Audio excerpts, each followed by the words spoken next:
on now and look at heavyweights again, because the name of Lennox Lewis has been attracting a tremendous amount of attention ever since he won the gold medal in the Olympics last year. Born in London, he actually won the super heavyweight gold wearing a Canadian vest.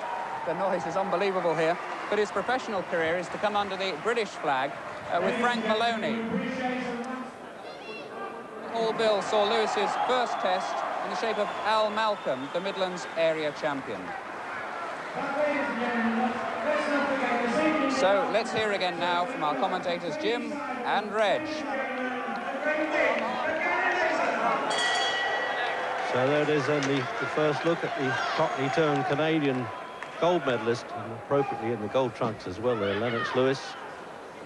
Al Malcolm, good old tried and trusted performer, but I wouldn't have thought his record really could stand up to this fella. 16 stone he's coming in there, Lewis. He's a big lad at 23. And he's a bit of a thudding puncher, but Malcolm's getting back, though. It's a bit reckless, Jim, isn't he? The Olympic champion. Yeah, he's obviously a little bit eager to please his pro debut. He's obviously going to have to learn to cool down a little bit, make his punches a bit better, but obviously wants to impress. Well, Al Malcolm's been in twice with Gary Mason, and oh dear, left hook there, put him right on the point of the jaw. Is he going to make it? He's going to get the full 8. It's not a mandatory 8 count, and get up when he wants to. He's seldom on the deck, actually, Malcolm. That shows this fellow can dig. Only a minute gone into the round there. When he took out the American, the big fella Riddick Bowe, we knew in Seoul that he must be a good digger. And we'd seen him, of course, in the Los Angeles Olympics, losing to Terrell Biggs, which at the time was not surprising. So anyway, Frank Maloney, a great expense to the management, as I say, to bring this fellow in from Canada to start his professional career. And it's academic, really, whether it's scheduled for 6 or 8 or 10 rounds, because it's unlikely to go that with these big fellas. 15-5 Malcolm, but he's 31, and looks as though he's aging but a minute too as he gets in there with this fella. Tends to be a little bit casual at times, Lewis, Jim. I remember watching with amateur saying, you know, is he bored with the proceedings, or is this the normal sort of style? Yeah, well, I thought he showed quite a bit of patience in the Olympic final, but he didn't show too much here. He really wanted to set about Malcolm straight away, but he's beginning to calm down a little bit now, doing some careless things. At least he's dropped the pace. Maybe he's hoping to place his punches a bit better now. Well, he's certainly got the physique and presumably the strength. He really is landing now to Malcolm. I mean, this has got to be a short fight, certainly. You can't. Malcolm's always hung in there with the best of them, and he got a draw actually with Jess Harding years ago, and he had Harding on the deck in the process.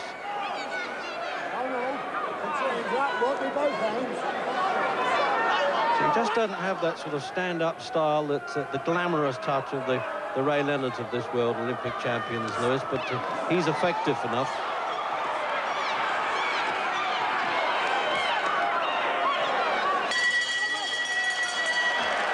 Very much a relieved Al Malcolm there, and in some ways Jim Lewis is a bit relieved, I suppose, to get the first one over with. Yeah, it's a little bit too impetuous in the first round, and maybe he'll settle down to a bit more boxing. But this will be the left hook that just seemed to catch Malcolm on the tip of the chin. There he goes now, yep. Yeah, that's champion-style punch like that. He was really laying in with that one. Out for the second then.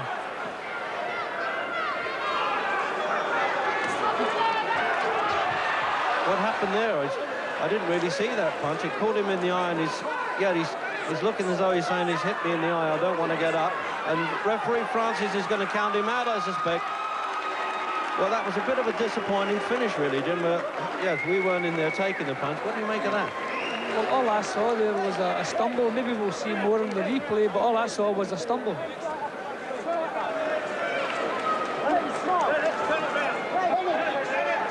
Yeah, well, there was a punch landed, but no way was that a knockout punch, Reg. Obviously, eye trouble has caused him to stay down. Well, there he is then. He can't be blamed for that, and we'll be seeing a lot more of this fellow, that's for sure.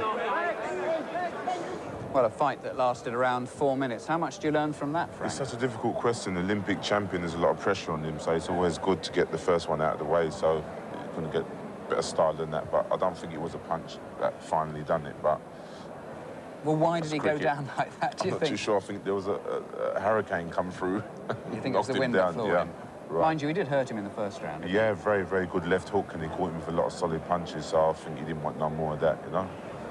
He's talking very big, Lennox Lewis, about becoming as big as Frank Bruno, as popular as Frank Bruno, and going for Mike Tyson. Yeah, good luck to him. What chance do you think he's got? I think he's got a lot of good chances. He's got a charisma, he's good looking, he can box, you know, he's Olympic. Just like you? I'm not too sure about that. I don't think you fancy me, do you? No, he's an Olympic champion. That gives him all sort of like a title on its own, you know, and like he's got good people behind him, you know, powerful people with money people behind him, willing to put a lot of money into him or invest a lot of money. So, you know, good luck to him. It's all good for the British heavyweight scene. Yeah, most definitely. Frank, we must talk about you while we've got a chance. Yeah, why can't we talk about you? Not as interesting as you, Frank. Just tell me, what are your plans at the moment from a boxing point of view? Boxing point of view, I'm just ducking and diving at the moment, you know what I mean? Just doing this and doing a little bit of that and seeing how I feel at the end of everything. But do you actually think you've still got the appetite to box? I have got the appetite. I had a good appetite last night and this morning, you know? So my appetite's very good. What did you have for breakfast then? I couldn't really say what I had. Quite a big breakfast anyway. Do you really fancy getting into the ring again?